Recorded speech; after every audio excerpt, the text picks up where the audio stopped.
Assalamualaikum warahmatullahi wabarakatuh. Alhamdulillahi rabbil alamin. Hamdan tayyiban mubarakan fihi mubarakan alayhi kama yuhibbu rabbuna wa yarda. Asyhadu an la ilaha illallah wahdahu la syarika lahu وأشهد أن محمدا عبده ورسوله صلى الله عليه وعلى آله وأصحابه ومن اهتدى بهديهم إلى يوم الدين. أما بعد. Hadirin rahimani wa rahimakumullah, kita lanjutkan pada bab yang selanjutnya. Yang sebelumnya telah kita baca tentang bab hukuman bagi mereka yang durhaka kepada kedua orang tuanya, ancaman untuk disegerakannya azab atau akan disegerakannya azab bagi siapapun yang durhaka kepada orang tuanya. Dan dinukilkan dalam hadis, di antara bentuk durhaka adalah memutuskan hubungan silaturahmi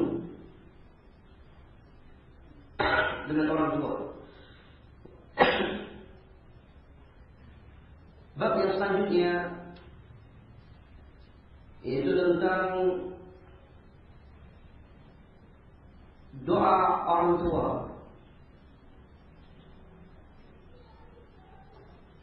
Dalam artian mustajabnya doa yang dibacakan oleh kedua orang tua kita, ibu kita atau ayah kita. An Abi Hurairah qala qala an-nabiy sallallahu alaihi wasallam ثلاث دعوات مستجابات لهن لا شك فيهن دعوة المظلوم ودعوة المسافر ودعوة الوالدين على ولدهما.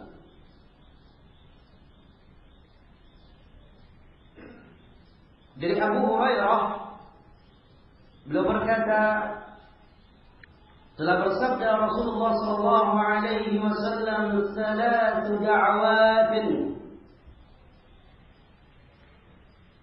Ada 3 bentuk doa yang sifatnya mustajabatin lahunna. 3 sifat doa yang kesemuanya sifatnya mustajab. Artinya akan dikabulkan Allah Subhanahu wa taala. La syakka fihinna, yang tidak ada keraguan akan terkabulkannya 3 bentuk doa berikut ini. Yang pertama, da'watul mazlum, doa yang dipanjatkan, yang disampaikan oleh seseorang yang keadaannya terzalimi. Yang kedua, wa da'watul musafir, doa yang dipanjatkan, yang dibaca oleh seorang musafir. Yang ketiga, dan ini merupakan asyahid, wa da'watul walidain, doa yang dibacakan oleh kedua orang tua ala waladihima, untuk anaknya. Doa orang tua kepada anaknya.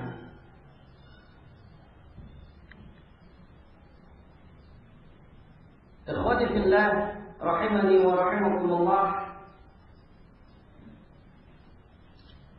Rasulullah sallallahu alaihi wasallam mengingatkan kepada kita tentang keadaan yang perlu diperhatikan, bahwa doa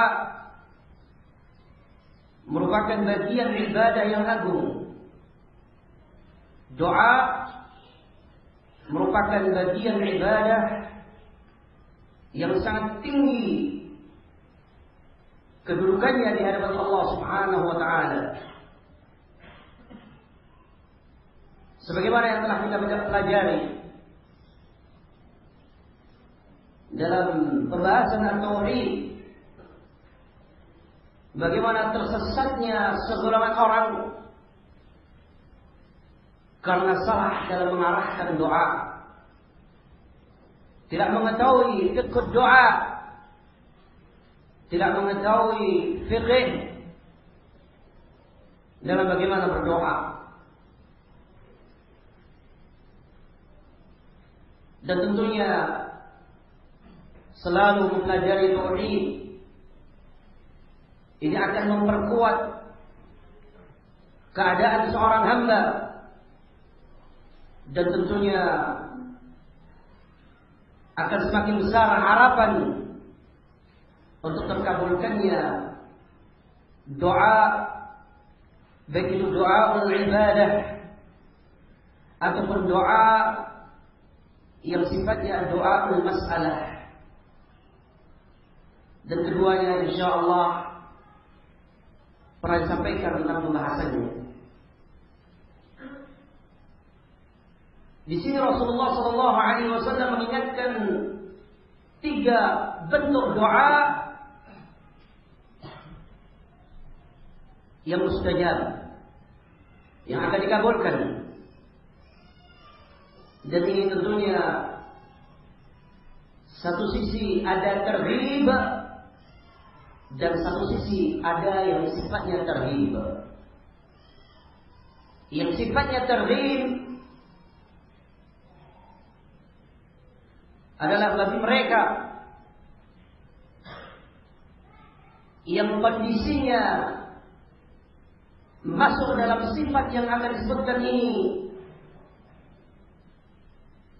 Hendaknya mereka jangan memutuskan harapan untuk senantiasa berharap kepada Allah, memohon kepada Allah. Dan kita mengingat fad'uni astajib lakum.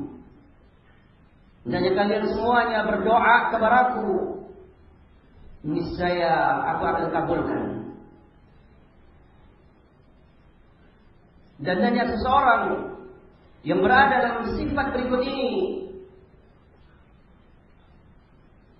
mereka meminta yang terbaik kepada Allah, meminta yang terbaik kepada Allah Subhanahu wa taala. Kemudian ada makna at-tarhib dari sisi mereka yang kondisinya berada dalam sebuah ancaman doa dari sifat-sifat doa yang telah disebutkan Rasulullah sallallahu alaihi wasallam. Kita baca yang pertama, doa yang mustajab adalah da'watul mazlum. Doa orang yang terzalimi, siapapun mereka, fajiran kana aw mu'minan, baik dia adalah orang yang beriman kepada Allah atau dia adalah orang yang jahat, doanya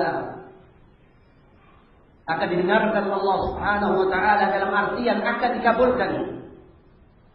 ketika dia dalam keadaan terzalimi. Yang perlu kita ingat, terkabulnya doa dari orang-orang yang berbuat jahat kepada Allah tidak berarti merupakan tanda kecintaan Allah kepada mereka. Tetapi ini merupakan hak atau bagian daripada rahmat Allah, bagian daripada nikmat Allah kepada hamba-hambanya ini. Dan harus kita ingat, terkabulkannya sebuah harapan yang sifatnya duniawiyah bukan bukti dan bukan tanda kecintaan Allah kepada hambanya. Sebagaimana terkabulkannya harapan dari orang-orang yang kufur kepada Allah, sehingga mereka mendapatkan dunia mereka, mendapatkan kekayaan mereka, mendapatkan segenap apa yang mereka inginkan, bahkan apa yang diinginkan hawa nafsunya. Tapi ingat, ini bukan tanda kecintaan Allah kepada mereka. Karena perlu kita ingat, kalau tanda bukti cinta Allah adalah urusan dunia yang ada pada mereka, keadaan duniawiyah yang ada pada mereka, maka tentunya seorang yang fakir, seorang yang terlunta-lunta, seorang yang miskin, berarti tentunya dia adalah orang yang tidak dicintai Allah Subhanahu wa ta'ala. Tapi alhamdulillah, urusan dunia semata bukan tanda cinta kepada Allah Subhanahu wa ta'ala.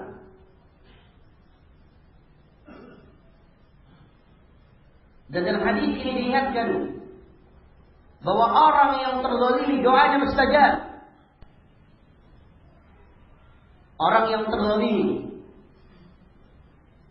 Dan antum perlu mengingat, sifatul dzulm yang diarahkan kepada seseorang beraneka ragam. Baik yang berkenaan dengan kehormatan, yang berkaitan dengan fisik, dan yang fisik ini mencakup tentunya apa yang ada dalam seluruh anggota tubuhnya, dan yang berkaitan tentang harta benda yang ada padanya. Kezaliman diarahkan dalam bentuk yang seperti ini, baik yang mengarah kepada kehormatan seseorang, yang kedua yang mengarah kepada fisik seseorang, atau yang mengarah kepada harta benda. Dan apapun bentuknya dari tiga sifat ini, Rasulullah menyatakan az-zulmu dzulumatun yaumal qiyamah. Kezaliman apapun bentuknya akan mendatangkan zulumat, kegelapan dan kegelapan yang berlipat balasan daripada Allah di hari kiamat. Antum mengingat dan pelajaran yang insya Allah sudah dipaparkan kepada antum. Kalau yang berkaitan dengan haqqullah, insya'a adzaba wa insya'a ghafar. Jikalau yang berkaitan dengan hak Allah, selain daripada kesyirikan ketika orang itu mati, mungkin Allah akan memaafkan, atau mungkin Allah akan mengazab. Sebagaimana Allah, Inna Allah la yaghfiru an yushraka bihi wa yaghfiru ma duna dzalika liman yasha.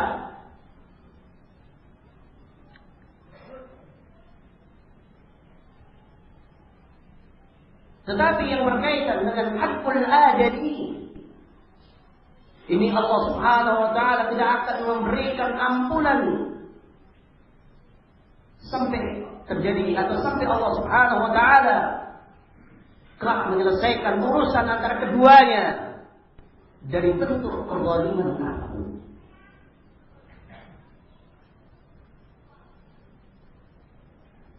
Sehingga ketika seorang mengambil sepotong ranting, yaitu merupakan hak saudaranya, maka kelak Allah Subhanahu wa taala pada hari kiamat akan meminta pertanggungjawabannya. Dan kita mengetahui apa yang dinamakan al-arasat, tempat yang akan dipertemukan antara seorang yang pernah melanggar hak saudaranya.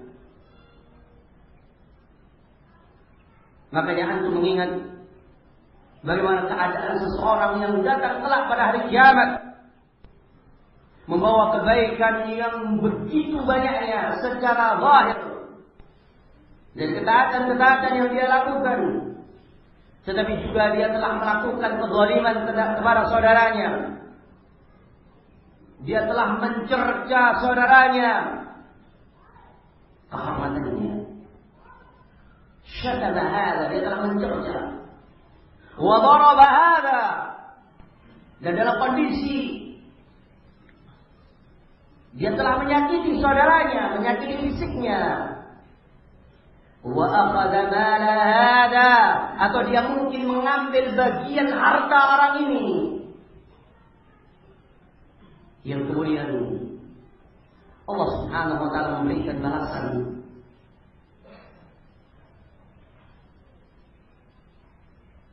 Diambil daripada kebaikan-kebaikan dari orang yang berbuat zalim,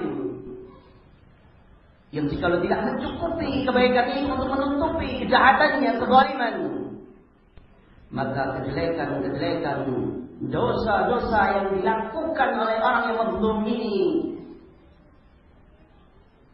akan diberikan kepada orang yang zalim. Wa na'udzu billahi min dzalik.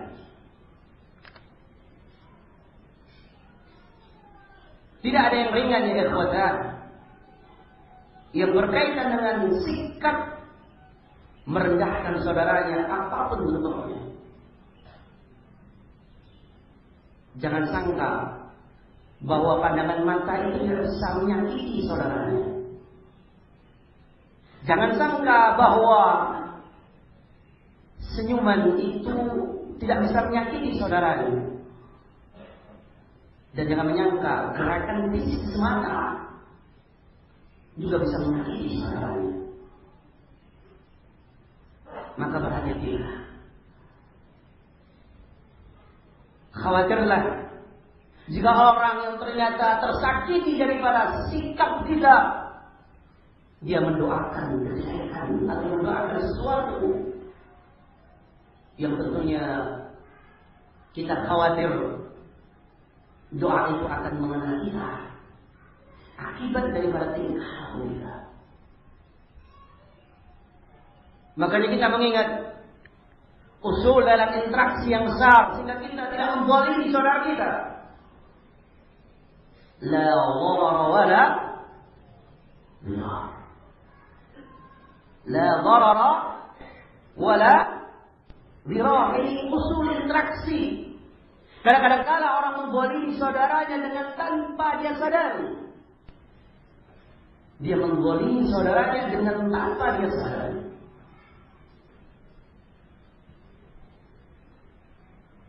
Pola kehidupan kadang-kala menuntut seseorang untuk melakukan sesuatu yang tidak dia butuhkan dalam keadaan dia tidak sadar atau lupa. Ternyata apa yang dilakukan itu mengganggu dan menzalimi saudaranya.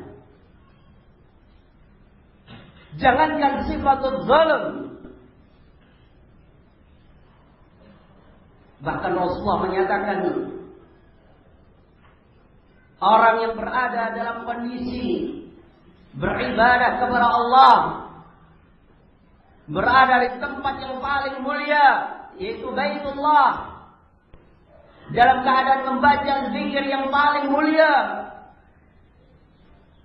yaitu mengingat Allah.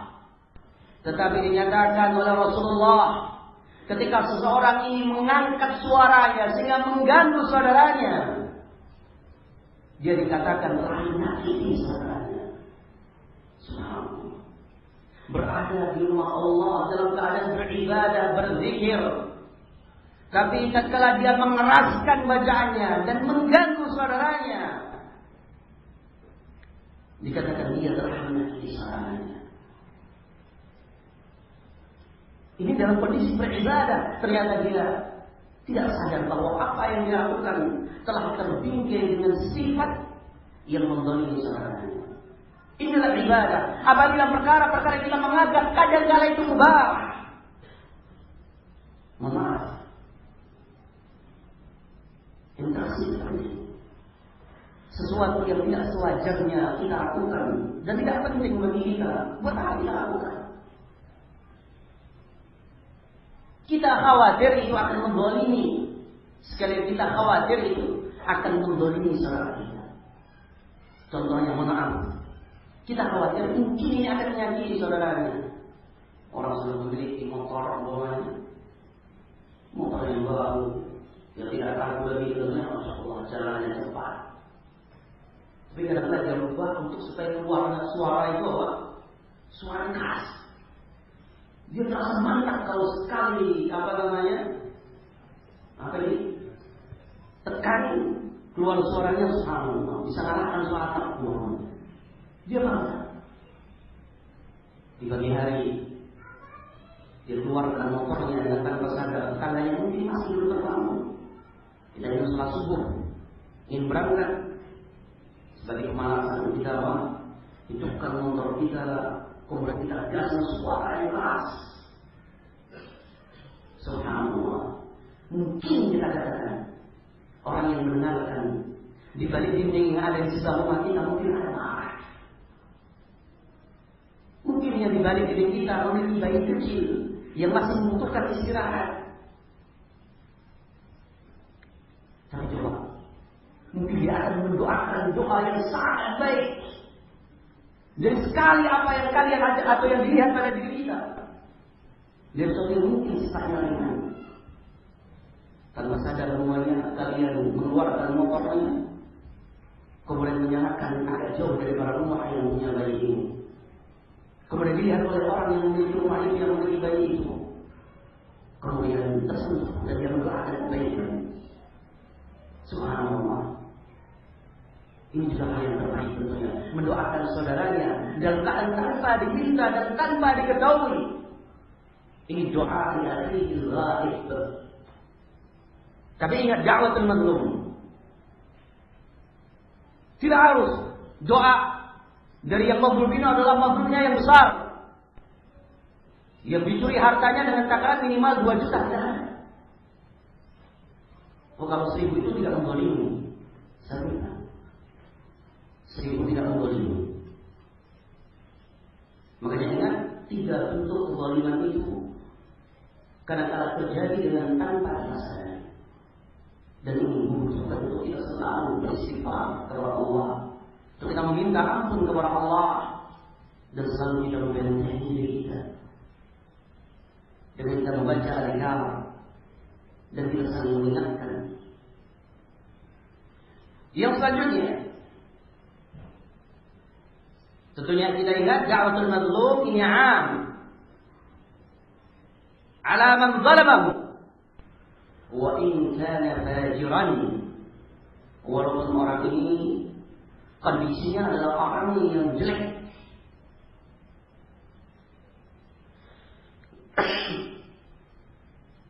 dan perlu diingat terkabulkannya satu doa dan harapan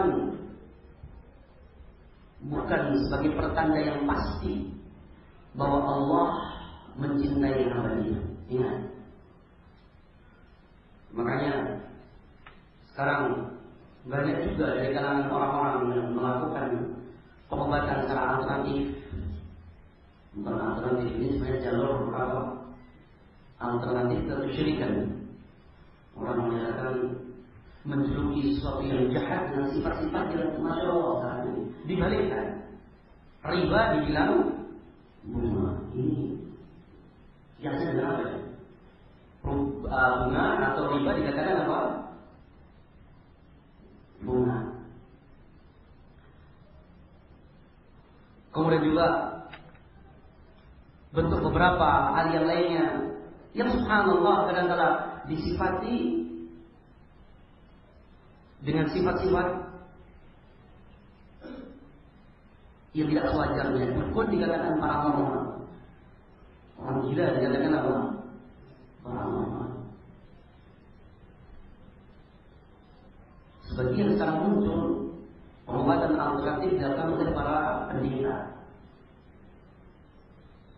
dengan ada orang yang dalam keadaan tadinya tidak bisa berjalan, kemudian dituakan, kemudian keluar dari tempat itu dalam keadaan bisa berjalan. Dan di antara bentuk tamsiliyah, kristenisasi yang mereka lakukan di tempat-tempat terpencil dalam pengobatan asal dalam bentuk seperti ini. Sekali lagi, ini bukan bukti kebenaran mereka, bukan bukti kebenaran mereka. Yang sifatnya duniawiyah itu bukan bukti. Sebagaimana dia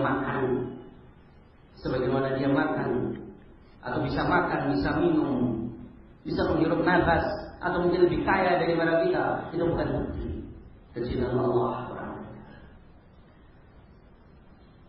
Yang selanjutnya, wa da'watul musafir, doa yang dipanjatkan oleh seorang yang musafir, apapun safarnya, selain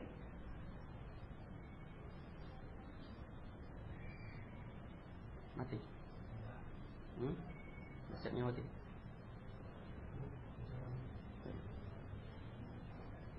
Masih hidup.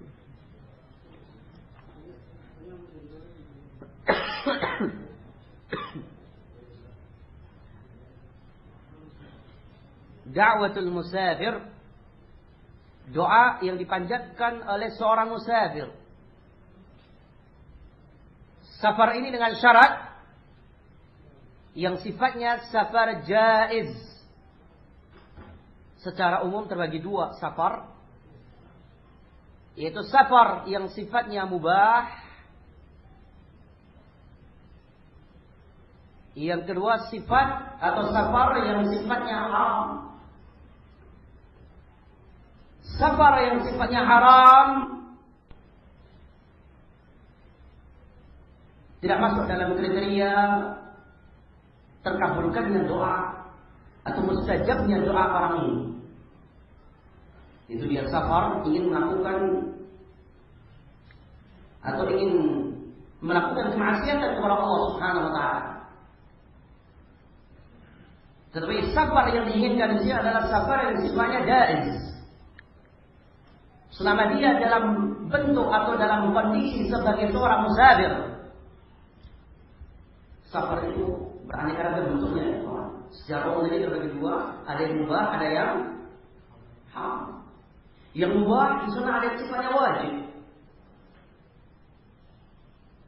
Apa safar yang sifatnya wajib? Haji, Masya Allah. Umrah yang wajib. Ini sifatnya wajib. Ada juga safar yang sifatnya mustahabbah, yang sifatnya mustahabbah atau tatawwu'. Itu orang yang pergi ingin berangkat umrah, ingin silaturahmi untuk kedua orang tuanya, ingin menjenguk saudaranya. Ini tatawwu' dan ini juga musafir. Ada safar yang sifatnya mubah,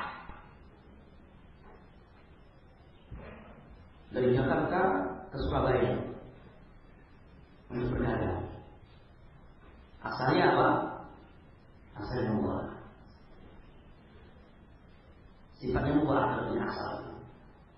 Dan setiap kondisi memiliki ahkam. Setiap kondisi memiliki ahkam. Kemudian dalam bentuk safar itu baik yang wajib atau yang tatawwu', atau yang mubah, itu dalam kondisi safarul jaddah atau safarul jadah atau safarul nazil. Artinya kondisinya berada di tengah perjalanan, yaitu menempuh perjalanan, atau sabar dalam keadaan dia sudah sampai pada tempatnya. Seorang musafir ada dua bentuk, baik itu yang wajib, yang tatawwu atau yang mubah. Ada dua kondisi bagi musafir itu. Kondisi yaitu dia di tengah perjalanan dan dia memiliki ahkam, keterkaitannya dengan ahkam. Bagaimana sholatnya, apa yang afdal, jamak atau tidak, qasar atau tidak. Jadi safarul jad, di tengah perjalanan, antum sedang naik motor menuju dari Jakarta katakan ke Cirebon, di tengah perjalanan berhenti. Ketika ingin sholat, mana yang afdal? Ini jad karena dia dalam safar yang tentunya di tengah perjalanan. Sehingga di sini berlaku hukum tentunya fadail, sebagaimana kata Rasulullah SAW, Inna Allah yuhibbu an tu'ta azaimuhu. Inna Allah yuhibbu an tu'ta rukhsahu kama yuhibbu an tu'ta azaimuhu. Diriwayatkan di dalam As-Sahih bahwa Allah Subhanahu wa taala mencintai untuk dilakukan rukhsah yang Allah berikan, sebagaimana Allah mencintai ketika dilakukan perkara-perkara yang wajib. Ini perlu dilihat mana safarnya, dipilah oleh para ulama. Nah, safarul yang jad, dia yang melihat dan memperhatikan hal yang seperti ini. Kemudian yang sudah nazil, yang sudah sampai, dia sudah tinggal di tempat saudaranya, di kawannya, atau di hotel, sampingnya ada masjid. Mana yang afdal? Kesemuanya ada di sini. Ada yang afdal, ada yang boleh. Tetapi ini semuanya sifat secara umum adalah mereka musafir. Dan doa mereka mustajab. Doa mereka mustajab. Doa mereka sekali lagi mustajab. Dan juga ada safar yang sifatnya haram, yaitu ketika orang akan melakukan kesyirikan atau akan melakukan mendatangi tempat-tempat kemaksiatan. Bahkan ada safar atau rihlah atau siyahah yang bid'ah. Dikatakan oleh Syekhul Islam Ibnu Taimiyah rahimahullah taala, safar atau rihlah yang bid'ah yaitu siyahatu as-sufiyah, yaitu keluarnya sebagian orang-orang yang dilakukan oleh orang-orang sufiyah, dinamakan mengelana. Ini kata Syekhul Islam Ibnu Taimiyah yang tidak pernah ada. Bagaimana mengelana? Pokoknya kamu keluar, kamu akan dapat keimanan. Kamu keluar, kamu akan dapat apa? Keimanan. Itu sudah ada. Dinukilkan oleh Syekhul Islam Ibnu Taimiyah, wa safaruhu bid'ah. Safarnya apa hukumnya? Bid'ah. Ada yang mubah.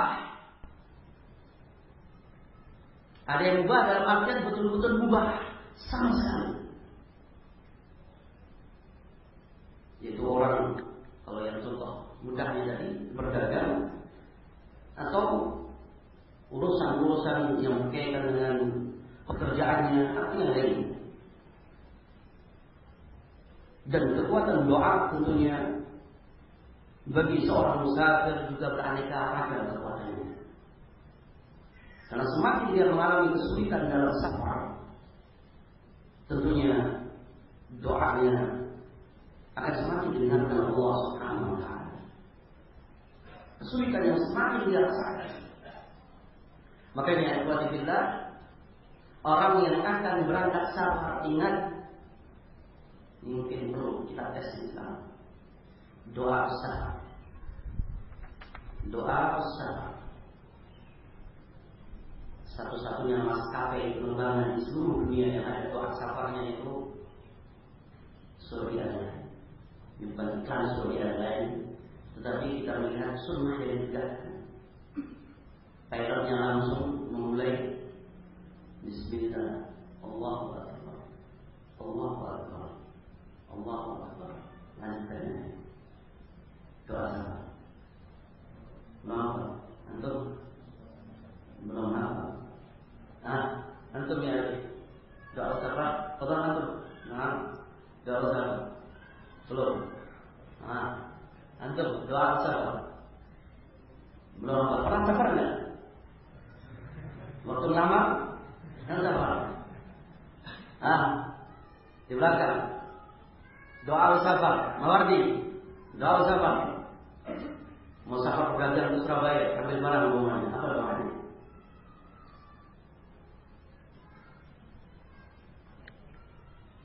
Ini teman. Doa safar ini penting. Bagaimana kita akan mustajab?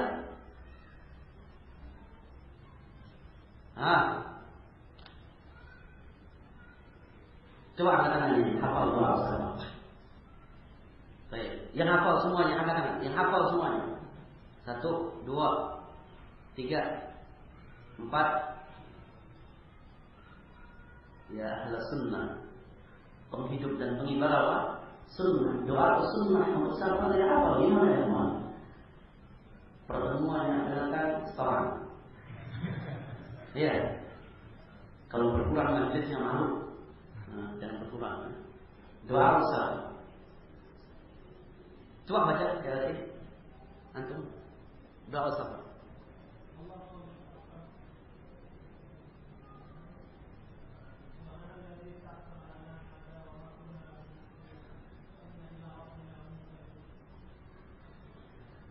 Terus belum selesai.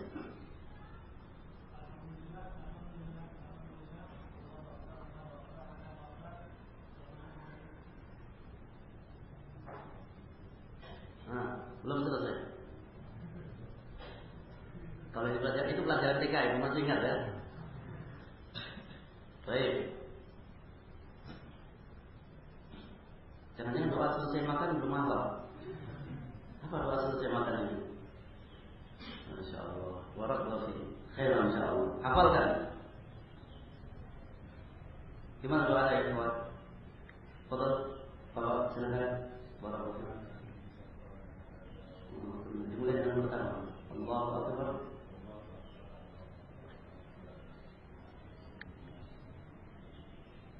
Subhanalladzi sakhkhara lana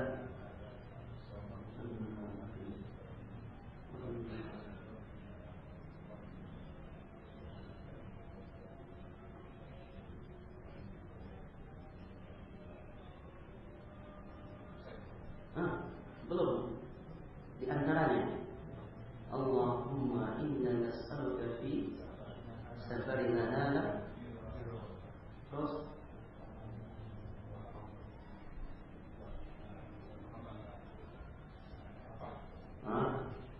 baik. Berarti teman-teman kayaknya apa? Hafalan doa safar yang panjang. Yang panjang. Karena sering kita safar, sehingga doa safar kita Masya Allah. Antum dalam doa safar ada tauhid. Perlu kiranya kita sampaikan penjabaran para ulama tentang doa safar dari sisi tauhid. Doa yang sangat sampai ditutup dengan subhanallah, dengan penutup yang Masya Allah sangat indah. Baik, insya Allah berarti pertemuan yang datang setoran doa safar yang ingin setoran. Kalau saya khawatir majelisnya berkurang.